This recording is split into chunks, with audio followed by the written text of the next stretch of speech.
we're actually live right now. Today is January 16th. We're going to be doing a live interview with Dee Dee all the way from UK. Say hello, Dee Dee. Hi. All right. Hi. All right, Dee Dee. So we're going to be discussing today, um, basically sharing with the rest of our survivors a little bit of your history as an ex-porn star, and basically you're sharing your story and what it's been like for you as a survivor and your current struggles and everything you've already encountered. Um, so let's go ahead and start Yeah. basically from the root of the cause. When, like, at what age did you get into the industry?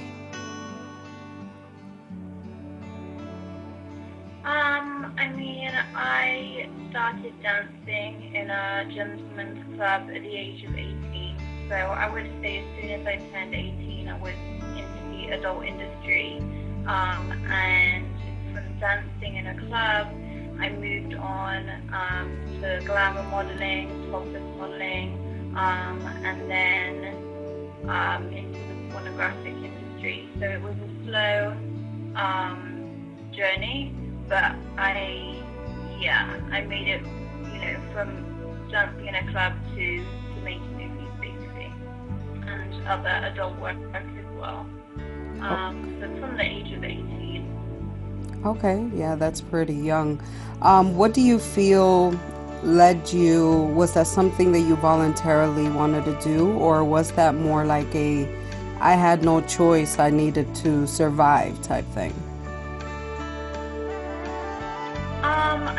For me, I didn't grow up with a father figure, so I would feel I was quite wild, and I would say I was older than my years in many ways. I would go out drinking, at 16, and by the age of 16, I was already using drugs and stuff, and I felt like I felt like I was much older than I actually was, and I think that I went into it thinking I really want to do this because it's going to be fun and so glamorous, and the adult entertainment industry, you just think of lights, camera, action, and so much glamour. Unfortunately, that isn't quite the truth of it. So I wasn't forced into anything. I made my own decisions, and I paid the consequences, to be honest. Okay. Okay. All right. So I know that we last discussed, how young you got into the field. And I believe the last question that I was able to ask you was, if I remember you telling me through Instagram that the first time, well, that your most recent encounter was maybe a couple of years ago, and your abuser actually got away. So he walked free. Do you want to Yes. tell us a little bit about that? Sure. I think that is what I have struggled to deal with the most. The actual rape itself was 2 years ago, literally almost to the day. It was 2 years ago. And I contacted the police straight away. And for 2 years, I worked with the police in the UK, in London, to build a case against him, using DNA, forensics, CCTV. I felt like I had given it everything that I could to help them build a strong case.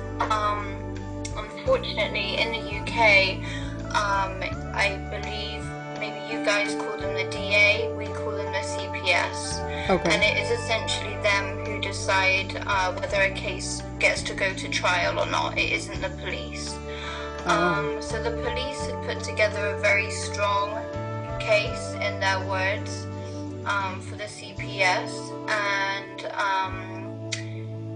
they did a lot of work with me, and we built a good case. And unfortunately, the CPS turned it away last week. and decided not to prosecute and not to take him to court, which meant I wasn't able to have my chance to stand in front of a jury and give my side of events to a jury, of what had happened. And I think that's what hurt me the most. In regards to justice, I felt like I wasn't given the opportunity or the chance to even tell a jury my side. Yeah, I completely agree. And I've really struggled with that, you know, not to even be given a chance to explain to a jury. For some reason, that is what has affected me the most. And yeah, he's walked away from it and hasn't been charged, and that's just really hard for me to accept. Yeah. Has he tried to contact you or apologize to you in any sort of way? No, no. No. Did it I've ha had no contact with him since. Oh, okay. All right. Did it happen like through work or was it just an encounter basically? It was through work. Yeah. It was somebody that I met through my job, Okay. And and we had he knew the same people as me, and we had a number of kind of friends in common, if you like. okay. All right. And I know that a lot of people and I really want this, to share your thought on this because I know a lot of people might think, well, she was in the porn industry. How can it really be considered rape if it's something that she likes to do or enjoys doing? What do you feel is your message across to the world as far as, I mean, at the end of the day, you were still victimized. It was something that I'm sure you were completely against, and he still took advantage. Mm-hmm. Sure. What I message do you think have? I think the big misconception is that girls that work in the adult industry, i.e., porn, escorting, stripping, any of those things, I think people make a decision in their mind that they are up for sex, up for casual sex, um, easy. These are all words that and phrases that I've heard. And I would just like to make it clear to people that just because you find yourself in the adult industry doesn't mean that you necessarily, even enjoy sex, or at the end of the day, it is a job. Hmm. So I was doing a job like people were doing every day. They wake up and they go to their job every day. I was waking up and I was looking in my diary at what shoot I had that day. I would go and do that. The minute I was off camera, I was back to being myself. And I would go home to my family and meet my friends, and, you know, if I had a boyfriend at the time, be with my boyfriend at home. I think people have a big misconception that if you work in the adult entertainment industry, that is who you are, and it's not. You have a persona, and at the Correct. end of the day, you're just like anybody else. And it, yeah, it's a job, and I think people find that really difficult to understand. Okay, so it's Mm-hmm. basic. What I think that people miss out on is understanding that porn stars are not only in it for the sex, that it's really an acting thing. You know, For you sure, you know, for it's sure. I don't think people realize that you are an actor, Right. not only, I mean, some of course do get pleasure out of being porn stars, but at the same time, I don't think people realize that you have to literally put on a role and portray like, even when it's not, feeling good, you have to act like it is. Mm-hmm. You know what I Yeah, mean? of course, there's been times that it hasn't been enjoyable. It's hurt me. There have been times where I've been uncomfortable, but at the end of the day, that was my job to turn up, put on a persona, and act and make it work. And those are problems that come with the job, that I just mentioned, the discomfort sometimes, and some days you're tired. You don't want to be on a set with maybe 5, 6 cameras around you performing a sex act. Yeah, Everybody has off days. It's not always enjoyable, but at the end of the day, it's a job, and that's what you're paid to do. And you go to work, you do what you have to do, and then you go home. Yeah. correct. Okay. And what advice do you have for people that even consider the sex industry and, you know, what do you feel might impact them in a way to maybe persuade them differently than they probably Mm-hmm. think that it's just this, okay, let me get paid to have sex. It's not really all Mm, about that. no, no, it's really not. I wish that I had thought about it more before I got into the adult industry. I would never say that I regret it, because, at the end of the day, I did it and I'm not ashamed of it. Um, but I think that girls and guys, but mostly girls, need to understand that if they're not in a strong place with themselves, that they can easily be finding themselves doing things that they might not actually feel comfortable doing. And you're always offered, oh, you know, you'll get offered more money to do something. Of course, that's how a lot of industries work. Yeah. The pressure gets put on, and I was, always stuck to my guns, and I didn't do anything, luckily, that I regret and that I felt very uncomfortable with. But I think a lot of girls do, and if I could say to any girls that were thinking of going into the industry, I would definitely tell yourself to think twice about what you're doing and why it is that you want to go in the industry. I went into the industry because I wanted the attention, maybe. I Okay. wanted the admiration and the attention that comes with it. I enjoyed it. When it came down to the actual, filming and the sex parts of it, I actually found that I didn't enjoy it. And, I had maybe made an idea in my head of what I thought it was going to be. So I would never tell anybody not to do it if that's what they want to do, but I would definitely say to have a long think about what it is that you want to do and why. Okay. And I would also suggest anybody that might be in a difficult phase of their life, if they're using drugs or alcohol to get by, then the adult industry is not going to work for you because you're going to do things that you're going to regret later in life Okay. if you're on alcohol and drugs. Okay. And you think that using the alcohol and drugs is really what helped you like cope with, all the things that you basically weren't okay with doing? I mean, I don't drink, and I didn't drink at the time. I haven't drank alcohol for a very long time, but I Okay. was dabbling with recreational drugs, Okay. which I again, I'm completely clean of now. How long have you been But clean for, if you don't mind me asking? um, wow, I think it would be around 3 years now. Oh, Yeah. congratulations. Thank you. So Yeah. literally not one sip of alcohol or, Okay. any recreational drugs. And I made that decision for myself. Okay. And yeah, that was a great thing for me to do.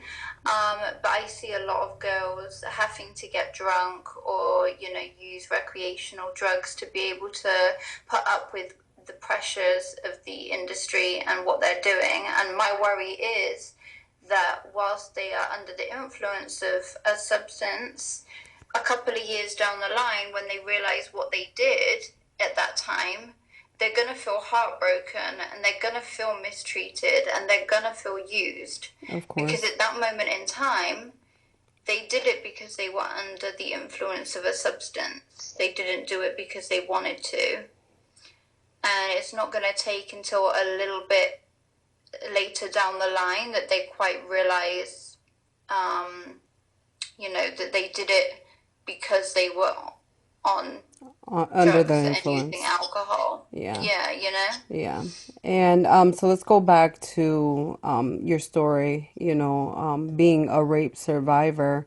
Um, hmm how do you, I want you to basically explain to people how it made you feel once it happened. And I know that you spoke to me about that you even thought about suicide.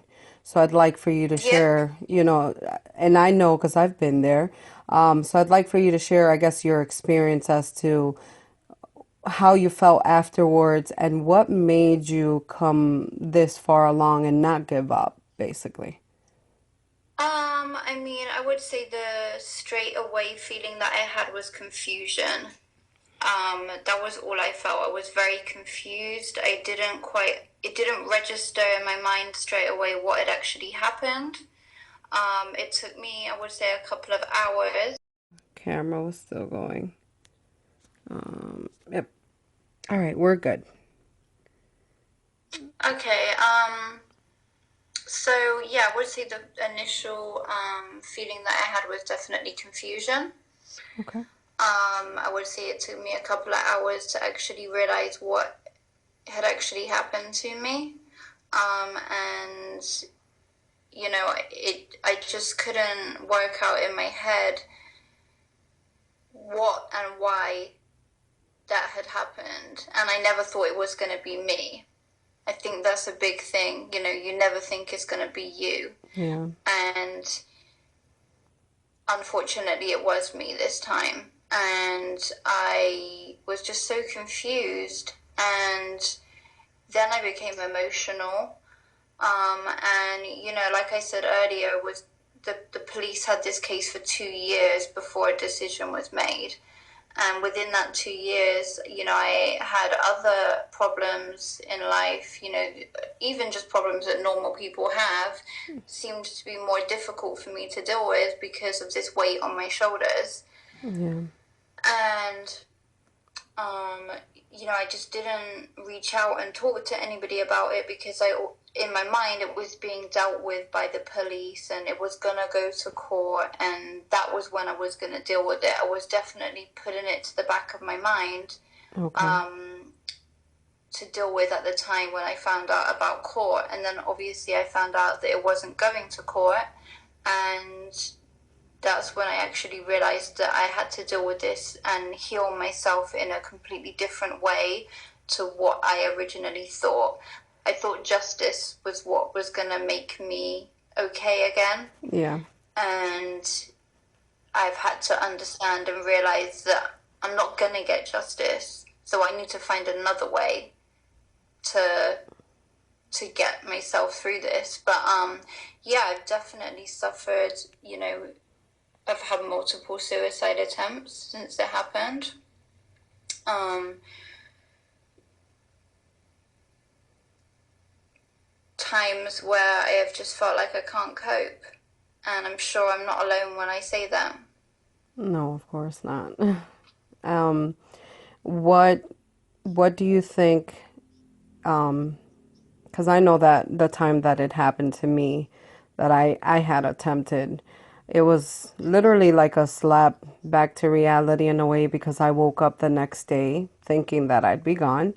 And it was almost as if, and I can't say religion because I'm not religious, but it's almost as if God was like, no, like there's a purpose behind your pain, and that was literally the beginning of the project, and I every single day I wake up with motivation and wanting to do better and be better, not only for myself but for people like you, because at the end of the day I know what it's like to feel alone, and I know what it's like to feel like Yeah. it's only happening to you, because that is how it feels at the time.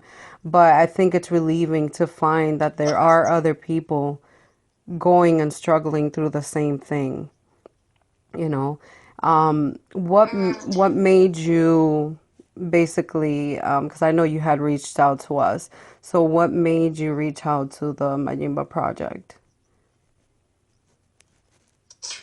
Um, I think, as I said a minute ago, when I realized that I was going to have to deal with this a different way, I essentially had to flip it, 360 degrees 360, yeah. the other way and deal with it in, the opposite way that I thought I was going to. And previously, I hadn't spoken out with any projects, any charities. I just felt I didn't need to do that because I thought I was going to get justice.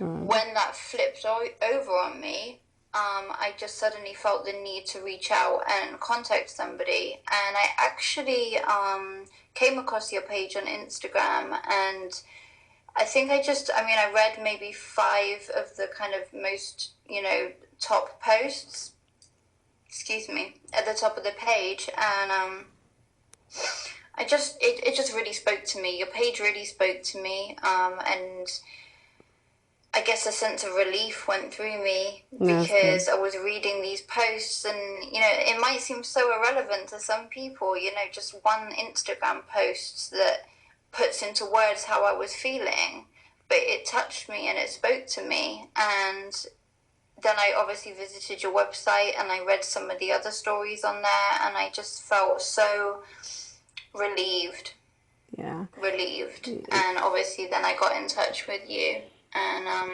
it was a good feeling, to be able to take that from such a horrible last 2 years and suddenly feel like I had somebody to talk to and to support me. So I'm really grateful for that.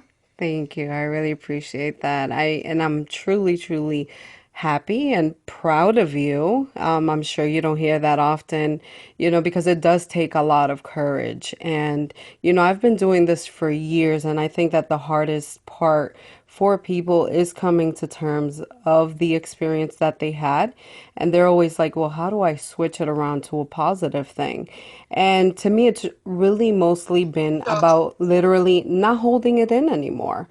I think that that itself so makes such, it'll make you feel so much better. Just even if nobody's listening, just being able to even have the courage to write it down somewhere, like how you've been sharing your right. through posts, I'm sure that makes you feel better instead of just keeping your Yeah. thoughts and all this negativity to yourself. So, you know, um, which is what the Majima Project does. We encourage people to, you know, to not really forget about your past because unfortunately there's nothing we can do to change the past.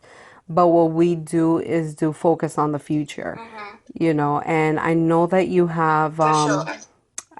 have some ideas and things like that that you want to do from the UK, which I think it's absolutely great. Yeah. I know you want to do a photo shoot and you're actually starting to write a book, correct? Yeah. Okay, that's Yeah. that's exciting. Let me know when that comes out so we can definitely show our support all the way from the US. I'm sure that a lot of people Thank you. and it will be successful because I truly believe in you and I truly believe if you just completely let it all go and understand that your story can impact so many people, even people that are not in the sex industry.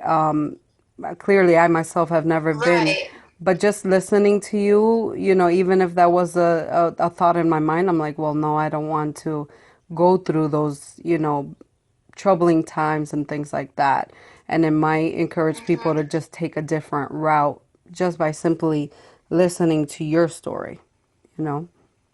So we definitely wish you the best of luck in that and understand that you do have our completely full support. We are all around the, Thank the, you. the world. So, this, your story is actually going to be heard not only in the UK, but all around the world. So, what do you feel is I guess a learning lesson and what would you, I guess the question would be is what would you consider motivational message to send not only to men and not only to women but also men because men are also victims of abuse and rape as well. For sure. What would you be your advice as a recuperating survivor? Because I know you're still healing.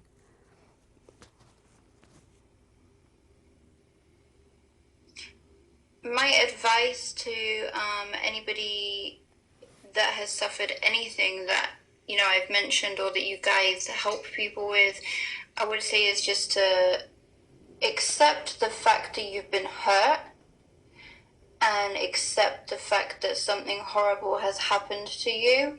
And at the end of the day, nobody can take that away.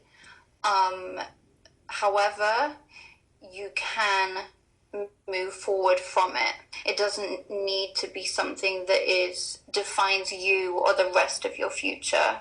It's something that's happened, and you can take it and you can become a stronger character from it. And one day you can look back and think, okay, it was horrific and it was horrible and I wish it hadn't have happened, but because that happened, I am now able to deal with these other things in life in a way that maybe I wouldn't have been able to if that hadn't have happened. And I think the point that you make, trying to turn it into some kind of positive in any given way, shape, or form is really important, because without that, you only have a negative. So Correct. you are just at rock bottom with a negative. So to be able to take anything positive from it, I feel is so important. And I just really hope that other people find the courage to reach out and contact an organization or a project, and people like yourselves, and actually accept what has happened, but be ready and confident and strong enough to flip it over and move on and work forward. I completely agree. Well, I truly appreciate you taking the time to share a little bit of your story. I'm sure if people want to know a little bit more, we can definitely get into that. But I appreciate you taking out the time, even though it took us over an hour to set up this interview. Truly appreciate your time, and of course, stay strong, complete, and never feel like you are Thank alone you. or facing this alone. We look forward to working with you more often and putting, our input all the way in UK as well. So I'm gonna stop Thank this. you so much. That means a lot. Thank you. All right, let me